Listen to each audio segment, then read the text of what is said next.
தர்காக்களை கண்டிக்கிறான், அதை கண்டிக்கதான் போனோம். அதை நம்ம ஒத்துக்க முடியாது, அதை ஏற்றுக்கொள்ள முடியாது. அவுலியாக்கள் இல்லைன்னு சொல்லக்கூடாது, சொன்னா காஃபீர் ஆயிட்டோம். அஸ்தக்ஃபிருல்லாஹ், நம்ம அவுலியாக்களை ஏற்றுக்கொள்றோம், அவுலியாக்களுடைய தாற்பயங்களை ஏற்றுக்கொள்கிறோம். குர்ஆன்லயே அல்லாஹ் அழிக்க முடியாத இடத்துல வச்சுட்டான். அதுக்காக அவங்க பேர்ல நடத்துற ஊரு சென்றுக்கிட்டு அந்த அக்கிரமம் பண்றானுங்க. என்னத்தான் கள்ள தொட்டு முத்தம் கொடுக்குறா, என்னென்னமோ பண்றான். நான் நேற்று கூட ஏர்வாடிக்கு போயிருந்தேன், ஜும்மா அங்கதான் முந்தா நேற்று ஜும்மாவுக்கு அங்க பயான் பண்ணிட்டு அப்புறம் நைட் சிக்கல் ஒரு கூட்டம் பேசிட்டு அப்புறம் உள்ள கூட்டு போய் எனக்கு ஆத்தியாவனா போறோம். ஒரு தர்கா இருக்கு, அங்க பார்த்தோம். அது ஒரு நாதாக்கள், அல்லாஹ் உங்களை பொருந்தி கொண்டது போல என்னையும் பொருந்திக்கிட்டு சொல்றது தப்பு இல்ல. உயிரோடு உள்ளவங்களை பார்த்துட்டு சலாம் சொல்லாம போனா எவ்வளவு பெரிய குற்றமோ அது மாதிரி.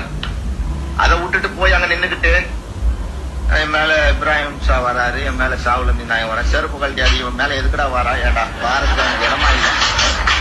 எல்லாம் இவனுடைய கலாச்சாரம். அந்த எதுல இருந்து வந்தானோ அது விடல. என்னங்க கருமணி கட்டினான், இன்னும் பெரிய இஸ்லாமிய கடமை முடிச்சிட்ட மாதிரி அவ்வளவு கூட்டம் இருக்கிறாங்க. இவ்வளவு கூட்டம். அதே ஒரு ஊர்ல ஒரு கலவரம் நடந்துச்சு.